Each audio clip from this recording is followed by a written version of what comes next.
প্রশ্ন বিচিত্রা চ্যানেলে তোমাদের সকলকে স্বাগতম জানাই। আশা করি তোমরা সকলে ভালো আছো। আজকে এই ভিডিওর মাধ্যমে আমরা পড়ব ক্লাস 1-এর অর্থাৎ প্রথম শ্রেণীর তৃতীয় পর্যায়ক্রমিক মূল্যায়নের জন্য গণিতের 7 নম্বর প্রশ্নপত্র। এটা তোমরা রায় অ্যান্ড মার্টিন প্রশ্ন বিচিত্রা বইয়ের 328 নম্বর পেজে পেয়ে যাবে। কি আছে দেখো, 7-এর প্রশ্নপত্র বলছে 1-এর দাগের বলছে সব থেকে বড় সংখ্যাটিতে গোল চিহ্ন দিতে বলেছে, সব থেকে বড় সংখ্যাটিতে। তাহলে এখানে দেখো আছে 37, 18, 45 আর 15। তাহলে 45টা হচ্ছে সব থেকে বড় সংখ্যা। এরপর এখানে দেখো ক্ষয়েরটা 77, 81, 51 আর 62। তাহলে কত হবে? 81টা হচ্ছে সব থেকে বড় সংখ্যা। সব থেকে ছোট সংখ্যাটিতে গোল চিহ্ন দাও। 31, 13, 22, 39। তাহলে 13টা হচ্ছে সব থেকে ছোট সংখ্যা। আর ক্ষয়েরটা দেখো এখানে 37, 45, 68, 11। তাহলে 11 হচ্ছে সব থেকে ছোট সংখ্যা। 3-এর দাগে বাক্সে গ্রেটার দেন এবং লেস দেন চিহ্ন দিতে বলেছে। 17 আর 71 কোনটা সব থেকে বড়? 71টা বড়। তাহলে 71-এর দিকে চওড়া হবে আর 17-এর দিকে সরু। 55 আর 29, তাহলে 29-এর দিকে ছোঁচালো। 15 আর 4 19 আর 11 আর 2 13, তাহলে 13-এর দিকে হবে। 12 আর 1 13, 9 আর 5 14, তাহলে এই দিকে হবে। এরপরে বলেছে সংখ্যায় লেখো 4 10 7, তাহলে 4 10 7 47, 6 10 6 মানে 66, 2 10 7 27 আর 3 10 মানে 30। এরপর ফাঁকা বাক্সের সঠিক সংখ্যা বসাতে বলেছে। 11 সমান ড্যাশ যুক্ত 6। 6-এর সঙ্গে কত যোগ করলে 11 হবে? 6 7 8 9 10 11, অর্থাৎ 5 দিতে। তাহলে 6 আর 5 যোগ করলে 11 হবে। এখানেও দেখো 3-এর সঙ্গে কত যোগ করলে 11 হবে? 3 4 5 6 7 8 9 10 11, অর্থাৎ 8। 11 সমান 7 8 9 10 11 4, আর 11 সমান 0 যুক্ত 11। এরপরে বলছে সঠিক স্থানে সঠিক সংখ্যা বসাও। 32 3 দশক 2 একক। এখানে দেখো 26 2 দশক 6 একক। বাক্সে সঠিক সংখ্যা বসাও। 41 ঠিক পরে কত? 42। 41-এর সঙ্গে 1 বাড়ালে কত? 42। 41-এর সঙ্গে 1 যোগ করলে কত? 42। 38-এর ঠিক পরে হচ্ছে 39। 38-এর সঙ্গে 1 বাড়ালে কি হবে? 39। 38-এর সঙ্গে 1 যোগ করলে 39। 1 বাড়ানো 1 যোগ করা বা ঠিক পরের সংখ্যা সেই একই হবে। উল্টে লিখলে বাড়ে না কমে লিখতে বলেছে। 16টাকে উল্টে লিখলে কি হবে? 61। তাহলে কি হচ্ছে? উল্টে লিখলে বাড়ে। 42টাকে যদি উল্টে লিখি তাহলে কত হবে? 24। তাহলে 42 থেকে 24 কম, তাহলে কমে। 2টি 50 পয়সায় হয় 1 টাকা। 83 সংখ্যাটি 8-এর স্থানীয় মান। দেখো একক দশক, 8-এর স্থানীয় মান কি হবে? দশক। 1 বছর সমান 12 মাস। 7কে কতবার যোগ করলে 35 হবে? 5 7 35, তাহলে 5 বার যোগ করলে।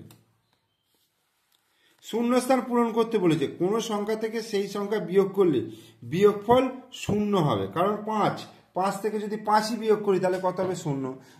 10 থেকে 10 বিয়োগ করলে 0। 37 সংখ্যাটিতে দশকের ঘরে 1 বাড়ালে নতুন সংখ্যাটি হবে। 37 সংখ্যাটি দশকের ঘরে একক দশক, তাহলে 47 হবে। লুডো খেলায় পুঁট পড়লে ঘুঁটি 1 ঘর যাবে। 1 ডজন 1 জোড়া মানে কটা? 1 ডজন মানে 12টা, আর 1 জোড়া মানে 2টা। 12 আর 2 14টা।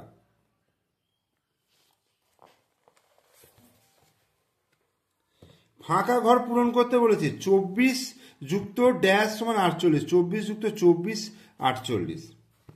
এবার হচ্ছে 1 কিমি গুণিত 15 সমান কত কিমি? 15 কিমি। 16 থেকে কত বিয়োগ করলে 7 হবে? 16 থেকে 8 বিয়োগ করলে 7 হবে। আর 25-এর 4 গুণ মানে 4 25 100। প্রদত্ত ছবির মতো করে ফাঁকা জায়গায় ঠিক মতো আঁকো। দেখো প্রথমে ত্রিভুজ, তারপরে আয়তক্ষেত্র, তারপরে হচ্ছে বৃত্ত। তাহলে এইখানে কি হবে? আয়তক্ষেত্র হবে। আর এখানে কি হবে? বৃত্ত হবে। নির্দেশ মতো যোগ এবং বিয়োগ করতে বলেছে। 5 আর 3 কত হচ্ছে? 8 হচ্ছে। 6 আর 4 10 শূন্য, হাতে 1, 1 আর 1 2।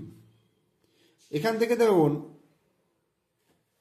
বিয়োগ করতে বলেছে, তাহলে উপরে 8 আছে, নিচে 9 আছে। তাহলে এই 7টাকে কেটে আমি এখানে 6 করলাম, আর এইটাকে কেটে 18 করলাম।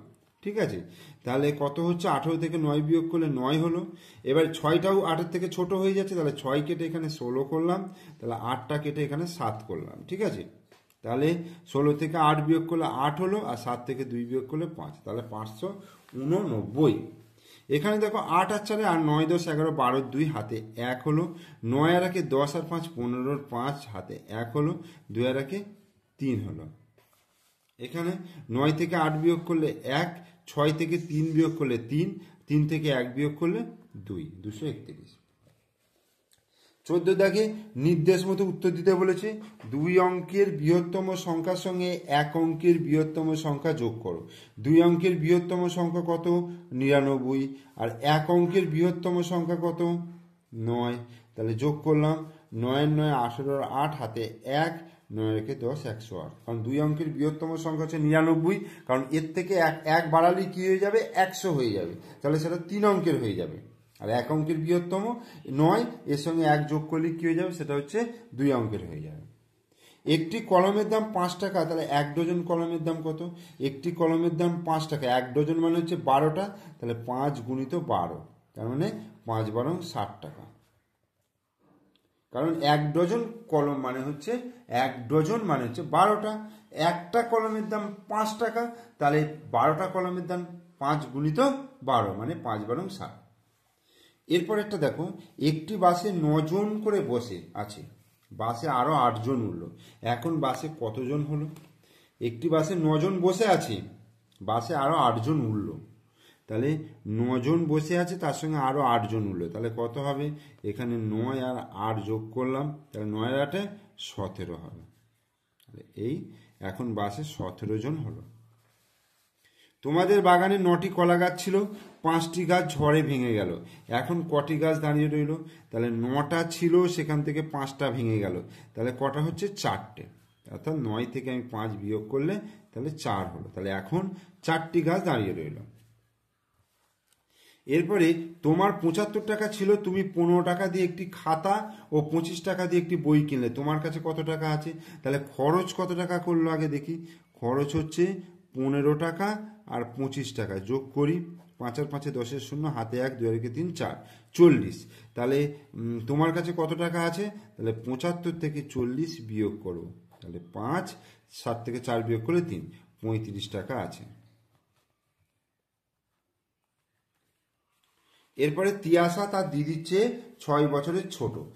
তাহলে তিয়াসার দিদির বয়স যদি 14 বছর হয়, তাহলে তিয়াসার বয়স কত হবে? তাহলে 14 থেকে 6 বিয়োগ করব। 6 7 8 9 10 11 12 13 14, অর্থাৎ 8 বছর। তাহলে তিয়াসার বয়স হচ্ছে 8 বছর।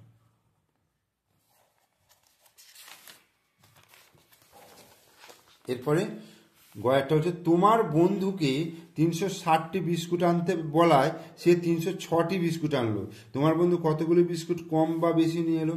দেখো 360-এর থেকে 306 হচ্ছে ছোট, তার মানে সে কম এনেছে। কতগুলো কম এনেছে? তাহলে বিয়োগ করব, 360 থেকে 306 বিয়োগ করব। 6 কয় দিতে 10, 4 দিতে হাতে 1, 1 কয় দিতে 6, 5 দিতে, তাহলে 54টি কম আনলো। এই তুমি 15 টাকার একটি পেন কিনলে, দোকানদারকে 20 টাকার একটি নোট দিলে। দোকানদার তোমাকে কত টাকা ফেরত দিল? তুমি 15 টাকার একটা পেন কিনলে, দোকানদারকে 20 টাকার একটি নোট দিলে। বোঝা গেল? তুমি 15 টাকার একটি পেন কিনলে, তুমি দোকানদারকে 20 টাকার নোট দিলে, দোকানদার তোমাকে কত টাকা ফেরত দেবে?